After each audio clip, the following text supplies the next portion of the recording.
আসসালামু আলাইকুম। কোয়ান্টাম স্বপ্নে platform HSC super special MCQ solving ক্লাসে আজকে আমরা আইসিটির প্রথম অধ্যায়ের সুপার স্পেশাল ২ নাম্বার লেকচার উপস্থিত। আমরা গত লেকচারে আইসিটির প্রথম অধ্যায়ের বেশ কিছু এমসিকিউ প্রবলেম সলভ করেছিলাম, চেষ্টা করেছিলাম নিজে নিজে সলভ করতে, পরবর্তীতে উত্তর মিলিয়েছিলাম। তো আজকে আমরা আমাদের দ্বিতীয় ক্লাসে পরবর্তী এমসিকিউগুলো সলভ করার চেষ্টা করব। তো আমরা প্রথম অধ্যায় আছি বাংলাদেশ ও বিশ্ব প্রেক্ষিত এই অধ্যায়। তো আমরা এই অধ্যায়ের মধ্যে আচ্ছা আমি লিঙ্ক দিয়ে দিব, শিউলি জয়েন করছে কুশলাম। তো আমরা গত ক্লাসে যতটুকু আলোচনা করছিলাম, হ্যাঁ বুঝতে পারছি অনেক নেট প্রবলেম, গত ক্লাসে এমসিকিউ যতটুকু আলোচনা করছিলাম এরপর থেকে আমরা এখন যাব। তো একটু ওয়েট করো, আমরা এখন একটু ঠিক করে নিই। হ্যাঁ, তো একটু দেখো, আমরা একটু ঠিক করে রেডি করে নিচ্ছি, তারপর আমরা ক্লাস শুরু করব। হ্যাঁ, গত ক্লাসে আমাদের এই যে ১৯ পর্যন্ত আলোচনা ছিল, আজকে আমরা ২০ নাম্বার থেকে শুরু করব। আচ্ছা, তো দেখো আমাদের পরবর্তী যে এমসিকিউ প্রশ্নটা আসতেছে, এটা আমাদের এটা আমরা গত ক্লাসে ২০ পর্যন্ত পড়ছিলাম যে ইন্টারনেট ব্যবহার করে কর্মসংস্থানের সুযোগ করাকে কি বলা হয়? আউটসোর্সিং বলে। এ পর্যন্ত পড়ছিলাম, আজকে আমরা ২১ নাম্বার থেকে যাব। দেখো এখানে বলতেছে আমাদের কুমিল্লা বোর্ড ১৭ সালে আসা প্রশ্ন যে কোনটি আউটসোর্সিং এর মার্কেট প্লেস, অর্থাৎ আউটসোর্সিং করা হয় কোন মার্কেট প্লেসে? টুইটার, মাইস্পেস, ওডেক্স, ডিক। টুইটার। আউটসোর্সিং টুইটার হয়? টুইটারই কি আউটসোর্সিং হয়? একটু খেয়াল করে উত্তর দিও।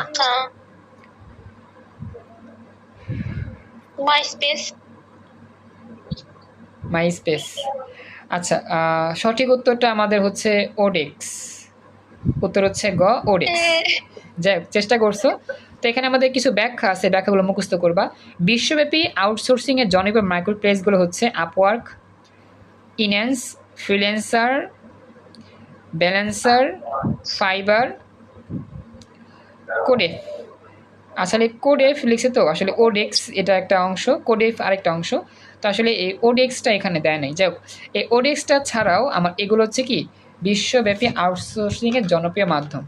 ওকে, তো আশা করি এটা বুঝতে পারছো, একটু মুখস্থ করবা। তো কিছু কিছু আমাদের এমসিকিউ থাকে যেটা আনকমন, যেটা আমাদের বুঝতে একটু কষ্ট, তারপর আমরা চেষ্টা করবো একটু বুঝে উত্তর করার জন্য। ওকে, তো আশা করি এটা বুঝতে পারছো, এটা একটু মুখস্থ করবা, এটা আনকমন ছিল। এবার চলে যাচ্ছি আমাদের পরবর্তী স্পেশাল যে এমসিকিউ, সেই এমসিকিউ সলভিংগুলোতে। তো এখন আমরা দেখতে পাচ্ছি পরবর্তী যে প্রশ্ন আমাদের ২২ নাম্বার প্রশ্নটা, একটু খেয়াল রেখো সবাই। তো আমরা আশা করি এটি দেখতে পাচ্ছি, সবাই দেখতে পাচ্ছ হয়তো বা। হ্যাঁ, এবার দেখো এখানে বলতেছে ২২ নাম্বারে ঢাকা বোর্ড ১৬ সালে আসছিল আউটসোর্সিং কি? নির্দিষ্ট ইন্টারনেট ভিত্তিক কাজ। এক্সিলেন্ট, ইন্টারনেট ভিত্তিক কাজ, ভেরি গুড। সঠিক উত্তর ইন্টারনেট ভিত্তিক কাজ, কারণ আমরা জানি ইন্টারনেট দিয়েই তো এই কাজগুলো করা হয়। তো এখানে তথ্য ব্যাখ্যা লেখা আছে, এটা আমরা এখন পড়ে দেখবো। তোমরা একটু পড়ে দেখো, আবার তো আমি পড়তেছি না, এটাই আমরা বুঝতে পারলাম। সবাই কি ২২ নাম্বারে বুঝতে পারছো? এটা আমাকে জানাও। ২৩ নাম্বার, ইন্টারনেটের মাধ্যমে ব্যবসা পরিচালনা করাকে কি বলে? Excellent, e commerce.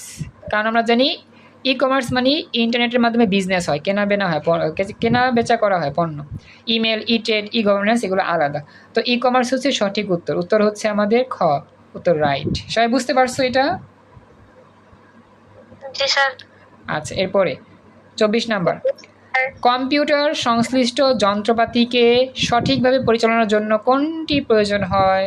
Hardware, software, internet, মানুষের জ্ঞান। এটা আমরা কিন্তু গত ক্লাসে পড়ছিলাম। বলো তো কি হবে? Hardware, software. গত ক্লাসে না পড়লাম আমরা? গত ক্লাসে না পড়লাম? ছিলেন। আজ যাক, এটা আমাদের সফটওয়্যার হবে। আচ্ছা, এটা আমাদের শেষ। এখন আমরা যাচ্ছি নতুন টপিকে, ভার্চুয়াল রিয়েলিটি। আমাদের বিশ্বগ্রামের ধারণা এই টপিকের এমসিকিউ প্রবলেম সমাপ্ত। এখন আমরা যাচ্ছি ভার্চুয়াল রিয়েলিটি টপিকে। প্রথম প্রশ্ন, চট্টগ্রাম বোর্ড ১৭ সালে আসছিল কম্পিউটার সিমুলেশন প্রয়োগের ক্ষেত্র কোনটি? ভেরি গুড, এটা সবাই জানবা, কারণ কি এখন তো সব ভার্চুয়াল রিয়েলিটি থেকে প্রশ্ন হইব, তাই তো উত্তরটা একটাই হইব। এরকম প্রশ্ন মাঝখানে হলে কথা ছিল। আচ্ছা, মনে রাখবা সিমুলেশন এই কথাটা সবসময় ভার্চুয়াল রিয়েলিটির মধ্যেই পড়ে, মনে রাখবা। আচ্ছা, এরপরে আমাদের পরবর্তী প্রশ্ন, একটু ওয়েট করো, পরবর্তী প্রশ্ন হচ্ছে আমাদের এরকম। এখানে বলতেছে অনেকবার এই প্রশ্নটা, এটা অনেকবার আসছে।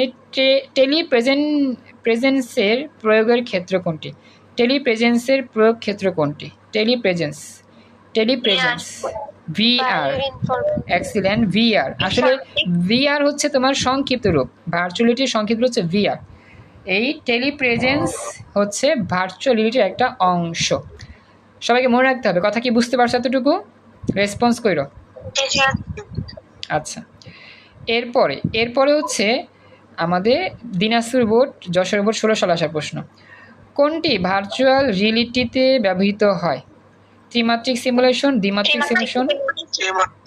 এক্সিলেন্ট, ত্রিমাত্রিক। মনে রাখবা আমাদের এখানে সিমুলেশনটা কি হয়? ত্রিমাত্রিক হয়, দ্বিমাত্রিক হয় না। আমাদের কষ্ট করে মনে রাখতে হবে এটা অবশ্যই কি হবে? ত্রিমাত্রিক হবে। আচ্ছা, পরবর্তী প্রশ্ন রাজশাহী বোর্ড 16 সালে আসছিল। ভার্চুয়াল রিয়েলিটিতে কোন ধরনের ইমেজ তৈরি হয় বলো তো? ত্রিমাত্রিক। Very good. অনেক আছে বহুমাত্রিক বলে না, বহুমাত্রিক না, ত্রিমাত্রিক হবে। ভেরি গুড, উত্তর সঠিক, বহুমাত্রিক হয়েছে। কুমিল্লা বোর্ড 16 সালে আসার প্রশ্ন। পরবর্তী, সাধারণভাবে ভার্চুয়াল রিয়েলিটির পরিবেশ হচ্ছে, এটা কি হচ্ছে? ত্রিমাত্রিক। ভেরি গুড, মাশাআল্লাহ, প্রায় সেম, এগুলো কি কাছাকাছি আমাদের উত্তর। এবং সর্বশেষ একটা প্রশ্ন, সেটা হচ্ছে কি আমাদের এরকম যে ভার্চুয়াল রিয়েলিটিতে ব্যবহৃত HMD কোনটিকে নির্দেশ করে? বরিশাল বোর্ড 23 সালে আসা প্রশ্ন। বলো তো কোনটা হইতে পারে? কি বললা?